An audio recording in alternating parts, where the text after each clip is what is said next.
It can often feel like two worlds colliding, the technical and the business. However, there is a growing school of thought that really we ought to be marrying these two together.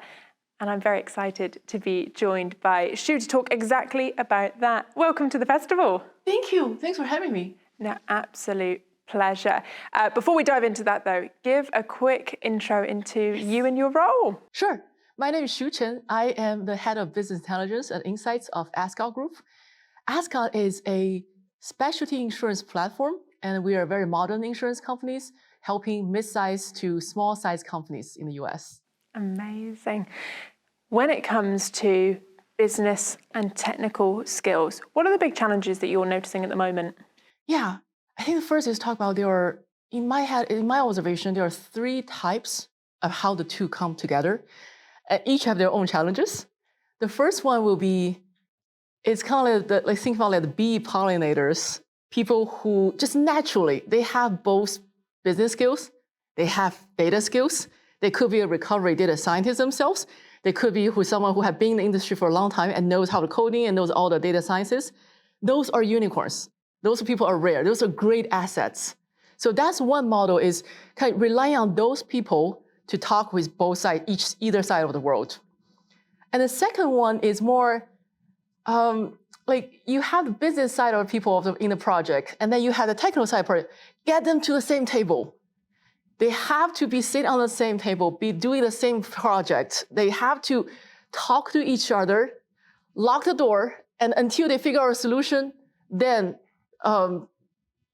from there. But that's kind of like the second model, is pairing business people and pairing the technical people together on the same project. And the third model I see is a lot more like organizational. One could be on the technical side, you have someone who is very seasoned technical leaders go lead in the business world, or have the technical team directly report into the business units. To have them, you have to share the same goal. Another one part of that could be bottom up. That was top down, and bottom up will be upskilling a lot of existing business talents in your organization, people who have been with the company for many years, upskilling their skill sets, so they kind of become this citizen data analyst, citizen data scientist. That would be great assets for the company. Amazing. I think what you've done so brilliantly is illustrate how diverse this can be. Yep. In its sense. And what's really interesting is you start out by saying that the kind of business and technical person, they're unicorns. Yes. Do you think many organizations are spending too much time searching for unicorns and finding them, as opposed to looking at this other options out there that you've just displayed, whether it's a case of kind of bringing people's skill level up and other alternatives like that? Yeah, I think it's oftentimes when you think, all right, I need to hire someone like that, like this Christian, someone who can be that translator, someone who can be this data whisperer. First, naturally, thinks, all right, let me look outside. But this kind of talent is rare, especially business knowledge. Across different industry, the business knowledge can be very intrinsic. It can be very different. So what really I suggest is looking into your own organization. There are people, they know who they are, and you will know who they are. They are the people they are interested in tinkering with new tools. They like to play with new gadgets at home. They like to play with, they may or may not like to read manuals for like IKEA furniture, but they like to play with things. They like to try out things. They are the people who enjoy the thrill of writing a perfectly, slightly complicated, but perfectly executed Excel formula. And they feel good about that. They love that. This is kind of people I highly encourage you to find these talents or have them self-identify those talents in your organization and upskill their technical skills. Eventually, they become an army within your organization. These are people who already know the ins and outs of business. Upskilling their technical skills, it's kind of like helping them to embracing open-minded, embracing new ideas, like what are the new solutions out there today that can help me do my old job much more efficiently? I don't know what I don't know with a solution out there. Get them to learn those things and come back to change the minds of their old peers. What's really interesting to me is you list almost, and I hate saying this phrase of soft skill because I don't believe Yes. personally in soft skills, but I think it's really interesting that you first list off kind of that curiosity, Yes. that desire to problem solve, puzzles, that type of thing. Yes. And then you go on to kind of talk about the hard skill of saying, having that appetite towards an Excel or a dashboard or whatever it is. Do you think there's almost needing to be a revolution inside organizations where it is this emphasis being placed on those softer skills of being curious, being excited about data, and actually it's identifying those that you can then start to do the technical side rather than people who maybe have a bit more of an aptitude towards the technical side to begin with? I like the word you use, revolution, because how I think about each project that needs both business skill and technical skill is how I think about from the technical people side of the world, the data scientists, data engineering, machine learning, and all those technical folks. From their point of view is what they do is really revolution how we do business. But their revolution can go so many different ways, and there is so much information in your data. They need some direction to kind of like guide how this revolution is gonna go, is most important for the next 6, 12, 18 months of the company. Who can help guide that? It's the business skills. It's the business people. And also is once you start revolutionizing, you find this giant gem of like insights, light bulbs went up. You need to deliver that to people's mindset. Change management. Change is hard. Who can help you? It's those ambassadors, those champions already within business people that can help you to do so. So marrying the two worlds together, there's only great things coming out of that. Yeah. Now, something that we've discussed here at the festival, but also in previous content, is this idea as to whether you need two strategies, a kind of a data strategy or analytics strategy, and then a business strategy, or whether they really should be the same. And I think this conversation bleeds nicely into that as well. Should there really be business versus technical, or is it a case that it really should be kind of combined together, as you say, marrying the two and having a strategic goal for both? I think it's a little bit. So first of all, business strategy definitely trumps everything else. We should share the same goal. It's not like two castles or two people across the river, two camps. They should share the same goal. They should march together. They should all just roll up the sleeve and roll up their pants, get into the water in between, just arm in arm and marching together with same goal. But what data technical side of the world they can bring to the table is being the thought partner like, I know this is how we do today, but we know from infrastructure-wise, from technical solution-wise, from tools-wise, in 18 months where we can get, in 3 years where we can get, and how those work shouldn't be wait until 3 years later to start. A lot of those work need to start today, bring things to the cloud, bringing skill sets, bringing the data governance and all those things to get the foundation ready. So when business have these big ideas, like ideas that can make us more competitive than other companies, we need that data technology infrastructure to make that happen. So business strategy is always an umbrella, kind of, but the data partners and the IT partners, all the technical partners, they take us to that place faster and more efficiently. Now, you spoke earlier about identifying or self-identifying if you have the appetite to be upskilled in technical skills. What's been your personal experience with that appetite? Are people really wanting to be upskilled, or is there a bit of a selling process where you have to go, look, you're kind of interested in this.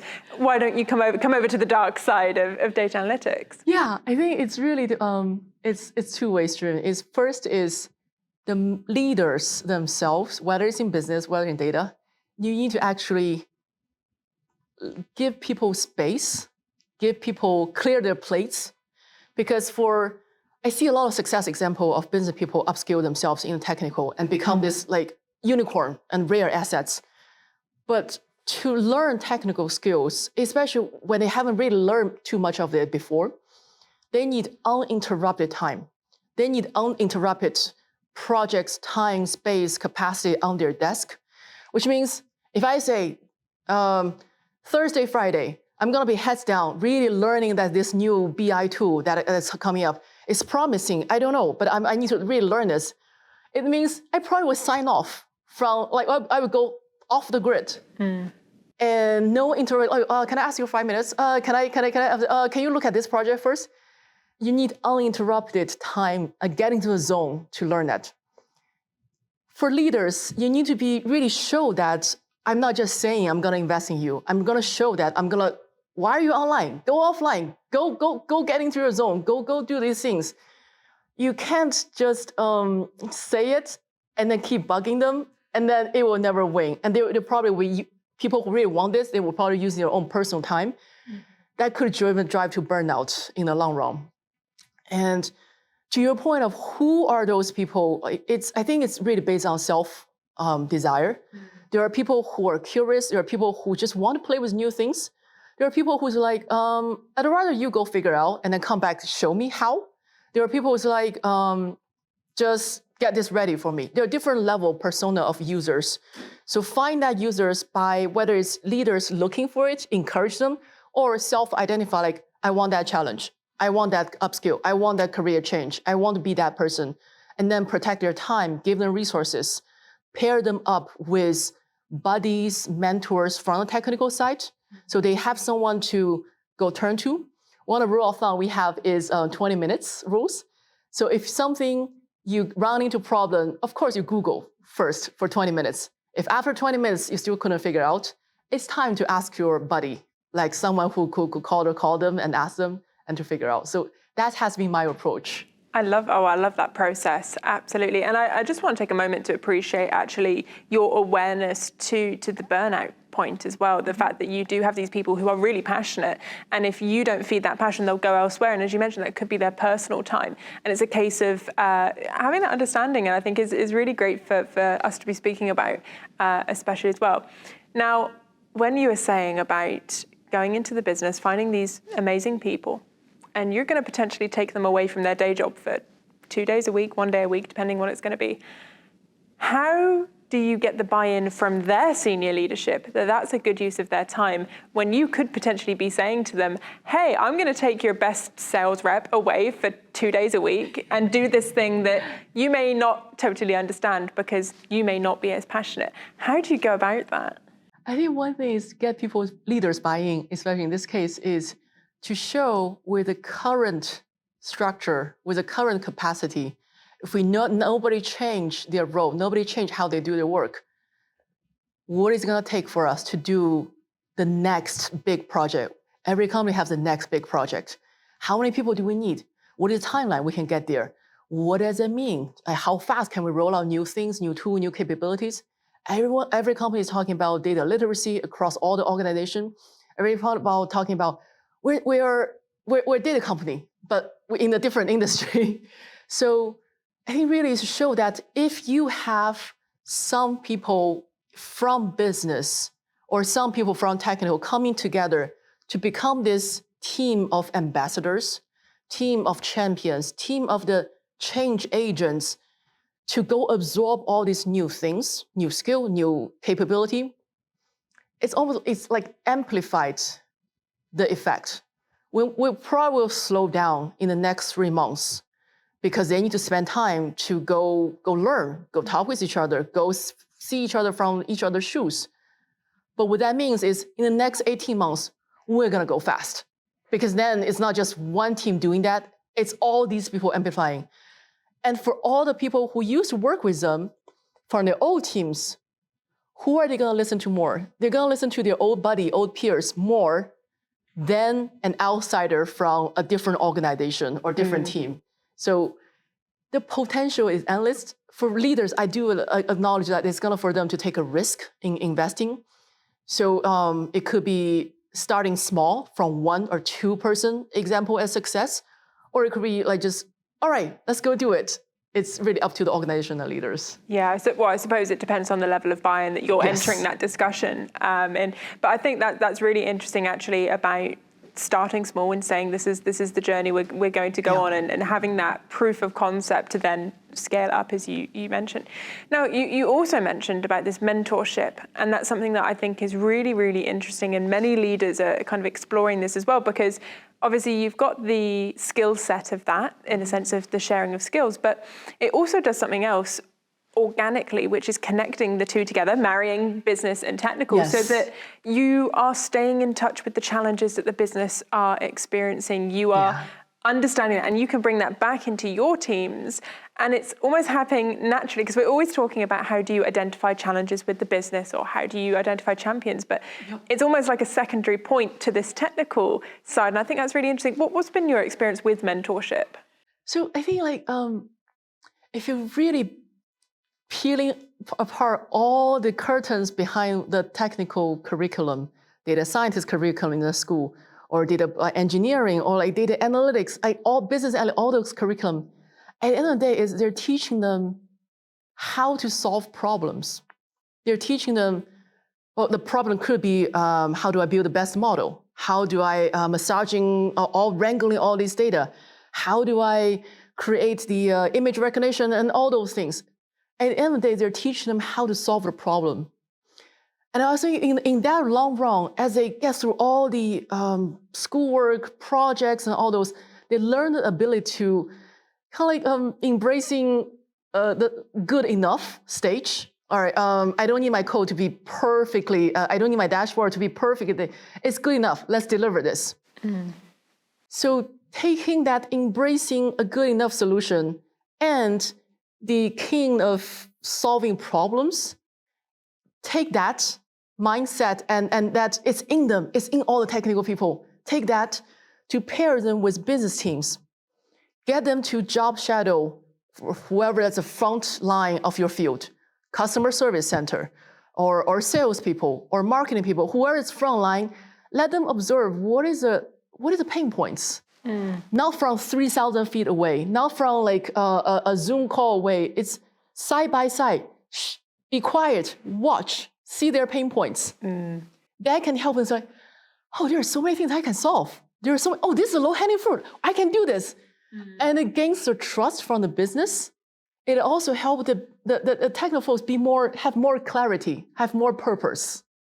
And I think what's really interesting about that sort of observation work as well is that the business may not know the question to ask. They don't have the language behind it to say this is and it's not in a patronizing sense by any means, but it's a sense of saying, because they don't know the solutions that are out there necessarily. Whereas if you've got that technical person stood next to them, they can say, well, we could solve that by doing this, because I can see that pain point. And I think that's such a interesting way, via mentorship, via job shadowing, that actually there's a bigger process thing that can go on here, because the business isn't having to try and articulate their challenges. And very often, I know from speaking to leaders like yourself, Shu, that it can be that the business say, we need this, but actually what they require is a very different thing, but they don't have necessarily the language and understanding from the technical side to be able to say that as well.